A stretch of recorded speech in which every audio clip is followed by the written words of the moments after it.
ನಮ್ಮ ಜೊತೆಗೆ ಅರಣ್ಯ ಸಚಿವರಾದಂಥ ಸಚಿವ ಈಶ್ವರ್ ಖಂಡ್ರೆ ಅವರಿದ್ದಾರೆ. ಅವ್ರ ಜೊತೆ ಮಾತಾಡ್ತಾ ಹೋಗ್ತೀನಿ. ಸರ್, ಇತ್ತೀಚೆಗೆ ಕೇಂದ್ರ ಸಚಿವರಾದಂಥ ಎಚ್ ಡಿ ಕುಮಾರಸ್ವಾಮಿ ಅವರು ನಿರಂತರವಾಗಿ ಸರ್ಕಾರದ ವಿರುದ್ಧ ವಾಗ್ದಾಳಿಗಳನ್ನು ಮಾಡ್ತಾ ಇದ್ದಾರೆ. ಆದರೆ ಈ ಬಾರಿ ಕಲ್ಯಾಣ ಕರ್ನಾಟಕದ ಭಾಗದಲ್ಲಿ ಎಷ್ಟು ಖರ್ಚಾಗಿದೆ, ಅದ್ರ ಬಗ್ಗೆ ಶ್ವೇತಪತ್ರ ಹೊರಡಿಸಿ ಅನ್ನುವಂಥ ಸವಾಲನ್ನು ಹಾಕಿದ್ದಾರೆ. ಸರ್, ಮಾನ್ಯ ಕುಮಾರಸ್ವಾಮಿಯವರು ಮಾಜಿ ಮುಖ್ಯಮಂತ್ರಿಗಳು ವಾಸ್ತವಾಂಶದ ಆಧಾರದ ಮೇಲೆ ದಾಖಲೆಗಳನ್ನು ಇಟ್ಟುಕೊಂಡು ಅವರು ಮಾತನಾಡಬೇಕು. ಸುಳ್ಳು ಮಾಹಿತಿ ಜನರಿಗೆ ಕೊಡಬಾರ್ದು. ಇವತ್ತು ಇವರು ಕರ್ನಾಟಕ ರಾಜ್ಯದ ಆಡಳಿತ ಮಾಡ್ತಕ್ಕಂಥ ಇವತ್ತೇನು ಪಕ್ಷಗಳು ಸರ್ಕಾರ ನಡೆಸಿದ್ದಾವೆ, ಯಾರ ಕಾರ್ಯಕಾಲದಲ್ಲಿ ಏನೇನಾಗಿದೆ ಅನ್ನುವಂಥದ್ದು ಅರ್ಥ ಮಾಡಿಕೊಳ್ಳಲಿ. ಭಾರತೀಯ ಜನತಾ ಪಕ್ಷ ಅಧಿಕಾರದಲ್ಲಿದ್ದಂಥ ಸಂದರ್ಭದಲ್ಲಿ ಅಥವಾ ಕುಮಾರಸ್ವಾಮಿಯವರು ಅಧಿಕಾರದಲ್ಲಿದ್ದಂಥ ಸಂದರ್ಭದಲ್ಲಿ ಇವತ್ತು ಕಲ್ಯಾಣ ಕರ್ನಾಟಕ ಸಂಪೂರ್ಣವಾಗಿ ನಿರ್ಲಕ್ಷ್ಯಕ್ಕೆ ಒಳಗಾಗಿತ್ತು. 371J ಮಾಡಿದಂಥದ್ದು ಕೇಂದ್ರದ ಕಾಂಗ್ರೆಸ್ ಸರ್ಕಾರ, ಶ್ರೀಮತಿ ಸೋನಿಯಾ ಗಾಂಧಿಯವರು, ಮನಮೋಹನ್ ಸಿಂಗ್ರವರು, ರಾಹುಲ್ ಗಾಂಧಿಯವರ ಅವರ ಮಾರ್ಗದರ್ಶನದಲ್ಲಿ ಮಾನ್ಯ ಮಲ್ಲಿಕಾರ್ಜುನ್ ಖರ್ಗೆಜಿಯವರು, ದಿವಂಗತ ಧರಮ್ ಸಿಂಗ್ ಅವರು ಸತತವಾದಂಥ ಒಂದು ಪರಿಶ್ರಮ. ಇವತ್ತದು ಕಲ್ಯಾಣ ಕರ್ನಾಟಕದ ಜನ ಯಾವತ್ತಿಗೂ ಕಾಂಗ್ರೆಸ್ ಪಕ್ಷಕ್ಕೆ, ನಮ್ಮ ನಾಯಕರುಗಳಿಗೆ ಮರೆಯೋದಿಲ್ಲ. ಅದು ಮಾಡಿದ್ರಿಂದ ಇವತ್ತು ಸಾವಿರಾರು ಜನರಿಗೆ ಉದ್ಯೋಗ ಸಿಗ್ತಾ ಇದೆ, ವೈದ್ಯಕೀಯ ವಿಜ್ಞಾನ ಸಂಸ್ಥೆಯಲ್ಲಿ ಪ್ರವೇಶ ಸಿಗ್ತಾ ಇದೆ, ಅಭಿವೃದ್ಧಿಗೆ ಈಗ ನಾವು ಪ್ರತಿ ವರ್ಷ 5,000 ಕೋಟಿ ಕೊಡ್ತೀವಿ ಅಂತ ಮಾನ್ಯ ಸಿದ್ದರಾಮಯ್ಯನವರು ಪ್ರಣಾಳಿಕೆಯಲ್ಲಿ ಘೋಷಣೆ ಮಾಡಿದ್ದೇವೆ, ಕೊಟ್ಟ ಮಾತಿನಂತೆ ನಡೀತಾ ಇದ್ದೇವೆ. ರಸ್ತೆ, ಚರಂಡಿ, ಕುಡಿಯೋ ನೀರು, ಶಿಕ್ಷಣ, ಆರೋಗ್ಯ, ನೀರಾವರಿ ಎಲ್ಲ ಅಭಿವೃದ್ಧಿಪರ ಕೆಲಸ ಕಾರ್ಯಗಳು ವೇಗದ ಗತಿಯಲ್ಲಿ ನಡೀತಾ ಇದ್ದಾವೆ. ಇವತ್ತು ಇದಕ್ಕೆ ಅವರು ಸಲಹೆ ಕೊಡಬೇಕು, ಇನ್ನೂ ಉತ್ತಮ ರೀತಿಯಲ್ಲಿ ಮಾಡಲಿಕ್ಕೆ. ಅದು ಬಿಟ್ಟು ಅವರು ಏನೂ ಮಾಡದೆ ಶ್ವೇತಪತ್ರ ಹೊರಡಿಸಿ ನೋಡಿ. ನಿಮ್ಮಲ್ಲಿ ದಾಖಲೆಗಳಿದ್ದಾವಲ್ಲ, ಇವತ್ತು ಸರ್ಕಾರದ ದಾಖಲೆಗಳು ನಿಮ್ಮ ಹತ್ರನೇ ಇದ್ದಾವೆ. ಇವರ BJPಯಲ್ಲಿ ಏನು ಮಾಡಿದರು ಅವ್ರ ಕಾರ್ಯಕಾಲದಲ್ಲಿ ಹೇಳಿ. ಹಿಂದೆ ಬರೀ ಹೈದರಾಬಾದ್ ಕರ್ನಾಟಕ, ಕಲ್ಯಾಣ ಕರ್ನಾಟಕ, ಅದರಿಂದ ಕಲ್ಯಾಣ ಆಯಿತಾ? 4 ವರ್ಷ BJP ಆಡಳಿತದಲ್ಲಿ ಶೂನ್ಯ ಸಾಧನೆ, ಹಣನೇ ಖರ್ಚು ಮಾಡಿಲ್ಲ. ಕಲ್ಯಾಣ ಕರ್ನಾಟಕ ಅಭಿವೃದ್ಧಿ ಮಂಡಳಿಗೆ 1.5 ವರ್ಷ ಅಧ್ಯಕ್ಷರನ್ನೇ ನೇಮಕಾತಿ ಮಾಡಿಲ್ಲ ಇವರು. ಈಗಲಾದರೂ ಈಗ ಕೇಂದ್ರ ಸರ್ಕಾರದಲ್ಲಿದ್ದಾರೆ ಮಾನ್ಯ ಕುಮಾರಸ್ವಾಮಿಯವರು. ಕಲ್ಯಾಣ ಕರ್ನಾಟಕಕ್ಕೆ ಏನಾದರೂ ಒಂದು ಕೈಗಾರಿಕೆ ತಂದಿದ್ದಾರಾ? ಪುನಶ್ಚೇತನ ಮಾಡಿದ್ದಾರಾ? ಕಲ್ಯಾಣ ಕರ್ನಾಟಕದ ಬಗ್ಗೆ ಚಿಂತನೆ ಮಾಡಿದ್ದಾರಾ? ಏನೂ ಮಾಡದೆ ಸುಮ್ಮನೆ ಹೇಳಿಕೆ ಕೊಡೋದಾ? ಅದರಲ್ಲಿ ಏನೂ ಅರ್ಥ ಇಲ್ಲ. ಜನ ಅರಿತುಕೊಂಡಿದ್ದಾರೆ. ಇವತ್ತು ಅದಕ್ಕೆ ಮಹತ್ವ ಇಲ್ಲ ಅನ್ನುವಂಥ ಮಾತನ್ನು ಹೇಳಿಕೆ ಬಯಸ್ತೇನೆ. ಕೆಲವು ಕಾರ್ಖಾನೆಗಳನ್ನು ಪುನಶ್ಚೇತನ ಮಾಡಲಿಕ್ಕೆ ನಾನು ಸಿದ್ಧ ಇದ್ದೀನಿ. ರಾಜ್ಯ ಸರ್ಕಾರದಿಂದ ಆಗಲಿ ಅಥವಾ ನಾಯಕರುಗಳಿಂದ, ಇಲ್ಲಿಯ ನಾಯಕರುಗಳಿಂದ ಸರಿಯಾದ ಸಹಕಾರ ಸಿಗ್ತಾ ಇಲ್ಲ ಅನ್ನೋಂಥ ಮಾತಾಡಿದೆ.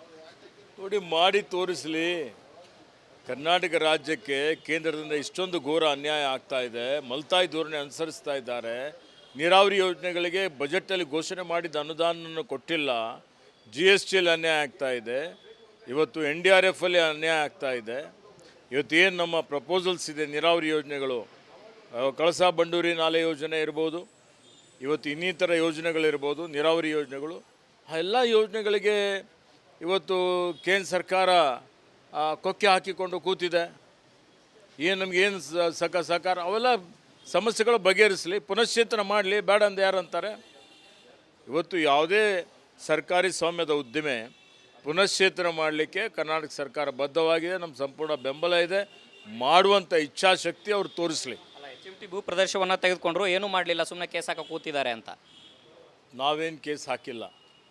HMTಯಲ್ಲಿ ಅಕ್ರಮವಾಗಿ 160 ಎಕರೆ ಭೂಮಿ ಮಾರಾಟ ಮಾಡಿ HMT ಅವರು 313 ಕೋಟಿ ರೂಪಾಯಿ ಇವತ್ತು ಹಣ ಪಡೆದುಕೊಂಡಿದ್ದಾರೆ. ಇದು ರಿಯಲ್ ಎಸ್ಟೇಟಾ? HMT ಇದೊಂದು ಕೇಂದ್ರ ಸರ್ಕಾರ ಸ್ವಾಮ್ಯದ ಒಂದು ಕಾರ್ಖಾನೆ.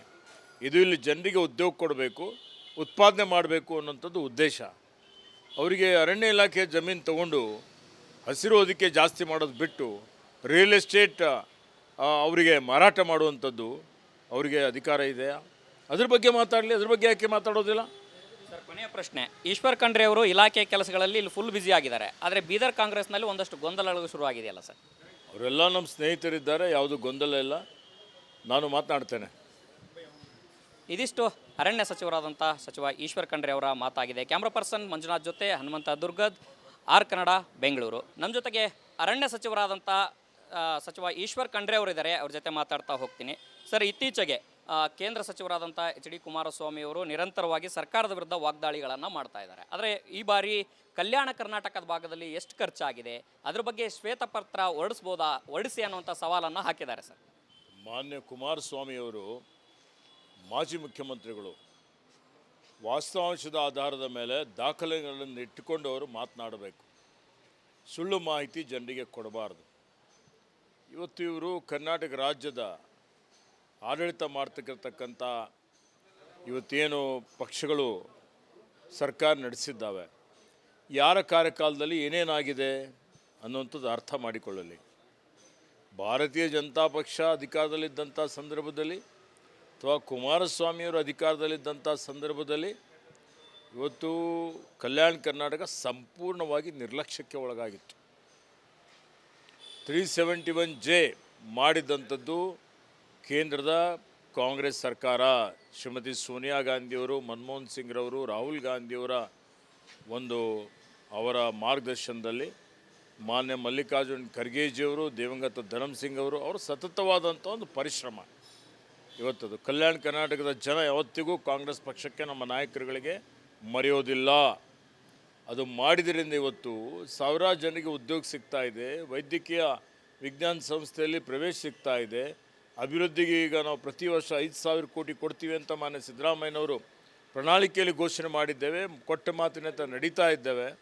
ರಸ್ತೆ, ಚರಂಡಿ, ಕುಡಿಯೋ ನೀರು, ಶಿಕ್ಷಣ, ಆರೋಗ್ಯ, ನೀರಾವರಿ ಎಲ್ಲ ಅಭಿವೃದ್ಧಿ ಪರ ಕೆಲಸ ಕಾರ್ಯಗಳು ವೇಗದ ಗತಿಯಲ್ಲಿ ನಡೀತಾ ಇದ್ದಾವೆ. ಇವತ್ತು ಇದಕ್ಕೆ ಅವರು ಸಲಹೆ ಕೊಡಬೇಕು ಇನ್ನೂ ಉತ್ತಮ ರೀತಿಯಲ್ಲಿ ಮಾಡಲಿಕ್ಕೆ.